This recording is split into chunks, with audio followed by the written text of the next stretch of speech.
ប៉ុន្តែតៃវ៉ាន់នេះចិត្ត3ឆ្នាំគេដែរប៉ុន្តែអត់ដែរជីឡានក្រុងនឹងគេទេសំបីតាអ្នកផ្ទះខ្ញុំនេះក៏អត់ចេះជីឡានក្រុងដែរតែសារលើកនេះពួកខ្ញុំត្រូវទៅមើល concert ហើយកន្លែង concert គេហ្នឹងគេមានលក់ស្រាមានលក់អីចឹងណាពួកគាត់ចង់ផឹកអញ្ចឹងហើយឲ្យហ៊ានជីឡានទៅខ្លួនឯងទេខ្លាចមកវិញហ្នឹងពលីវ៉ាស់ជាតិអាកតដឹងតែជាប់នៅនឹងហ្មងផាក់លុយច្រើនណាគាត់អត់បន្ថយទេក៏ងំគ្នាមកជីឡានក្រុងពេលទៅមិនសូវអីម៉ានទេពេលត្រឡប់មកវិញជើងចង់ក្រោយនិយាយពីថាមនុស្សញាត់ឡើងពេញហ្មងឡានក្រុងនៅនេះគឺច្រើនគួរសមដែរចំណតគឺអត់ពិបាកហោទេគេសេនៅជាប់ផ្លូវហ្នឹងហ្មងតែយើងត្រូវចេះមើលចេះជីហ่ะព្រោះឡានមួយគឺគេមានលេខគេយើងត្រូវជីពីណាទៅណាយើងត្រូវមើលឲ្យច្បាស់បើមិនចឹងទេមិនដឹងថាគេដឹកយើងទៅណាទេហើយពួកខ្ញុំនេះអត់សូវជីឡានក្រុងអញ្ចឹងហើយអត់សូវដឹងទេឆែកមើលអ៊ីនធឺណិតមើលទូរស័ព្ទជាប់រហូតខ្លាចជីឡានខុសហើយនៅខាងថៃចង់ខ្ញុំនេះនិយាយទៅឲ្យតែយើងជាជននៅខាងថៃចង់ហ្នឹងយើងជីធំតែ10គីឡូម៉ែត្រអីហ្នឹងគេអត់យកលុយទេតែយើងត្រូវទៅកន្លែងសង្កាត់ដើម្បីយើងទៅធ្វើកាតហ្នឹងដែរឡានក្រុងនេះគេបើកលឿនណាស់ហើយចាប់ប្រាំង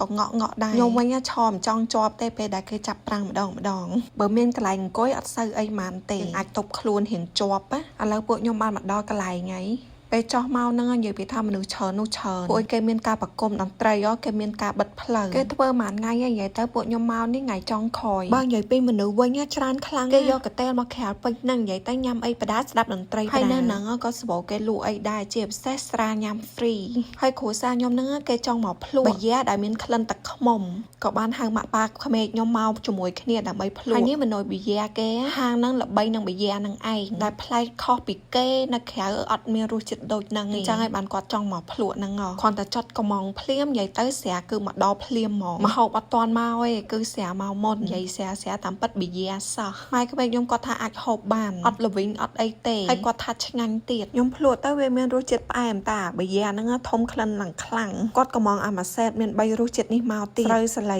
សស្រូវសលៃខ្មៅក៏ចាក់ចែកគ្នាម្នាក់បន្តិចដើម្បីភ្លក់ពណ៌ខ្មៅនោះល្វីងខ្លាំងមែនតើពីខាងមុខហ្នឹងអត់សូវអីម៉ានទេអាស្រាជាងគេអាកែវធំនឹងឯងវារៀងស្រាលហើយបើមកហូបគេនៅហ្នឹងនិយាយពីថាប្រៃនោះប្រៃអត់តែបាយហើយនឹងមីទេខំនឹងប្រៃទាំងអស់គឺគេធ្វើតម្រូវឲ្យយើងញ៉ាំជាមួយនឹងស្រាគេនឹងឯងធម្មតាគេទៅហ្នឹងគេហៅតែមួយមុខពីរមុខដើម្បីខ្លែមស្រាទេតែពួកខ្ញុំនេះមានណាអត់បាយពីល្ងាចទៅហូបឲ្យឆ្អែតតហៅមកហូបរៀងច្រើនដែរតែសិតតែប្រៃទាំងអស់លើកទី1ដែលយើងចូលហាងហ្នឹងយើងអត់ដឹងពីរបៀបរបបហាងគេ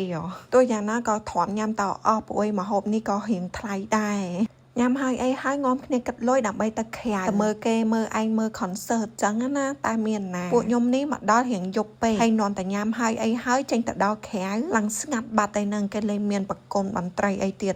តែមនុស្សនៅរៀងច្រើនដែរគេងំគ្នាអង្គុយលេងអីចឹងទៅឥឡូវពួកខ្ញុំនេះគ្មានតន្ត្រីមើលគេអញ្ចឹងហើយក៏ងំគ្នាត្រឡប់មកផ្ទះជីឡានក្រុងនេះហើយជីឡានក្រុងហ្នឹងនិយាយទៅយើងរៀងយប់ចឹងវាអត់មានមួយជើងទៅដល់ផ្ទះយើងហ្មងទេត្រូវតែដូរជើងឡានជី2តង់បានទៅដល់ហើយពួកគាត់ក៏មិនសូវច្បាស់ហ្មងដែរនិយាយទៅឆែកមើលទូរស័ព្ទរហូតថាពួកយើងជីឡានក្រុងហ្នឹងលេខហ្នឹងត្រូវអស់ខ្លាចតែឡើងលេខឡានខុសឥឡូវពួកខ្ញុំចាំមកចំណតទៀតហើយឡានដែលពួកខ្ញុំត្រូវជីនេះគឺជាឡានជើងចុងក្រោយគេមកអស់ហើយម៉ោងរៀងយប់ទៅម៉ោងមិន10ឯហ្នឹងឡានក្រុងគេនេះបើកទ្វារម្ដងនិយាយទៅ3កន្លែងហើយពួកខ្ញុំហ្នឹងទៅឈៀនតែមកកន្លែងតកងសេកហៅខាងមុខមកឡើងខាងមុខមកបាននាំគ្នាហត់មកគ្មានកន្លែងអង្គុយអីទេនាំគ្នាឈរហ្នឹងមនុស្សច្រើនទៀតឈរឡើងប្រឈៀតគ្នាហ្មងអ្វីដែលសំខាន់តកងគេជីជន់ប្រាំងងក់ហ្មងពេលជន់ហ្គាហ្នឹងក៏លឿនទៀតខ្ញុំនេះទប់ខ្លួនមិនចង់ជាប់ទោះឈរមានអីកាន់មែនតែទប់ខ្លួនអត់ជាប់ទេណាឡានក្រុងនេះជីម្ដងមកកាលបានជីរងថ្ងៃអត់កើតទេទោះមិនអស់លុយមែនប៉ុន្តែរៀងពិបាកជីបន្តិចបើមានក្អេកអង្គុយអត់អី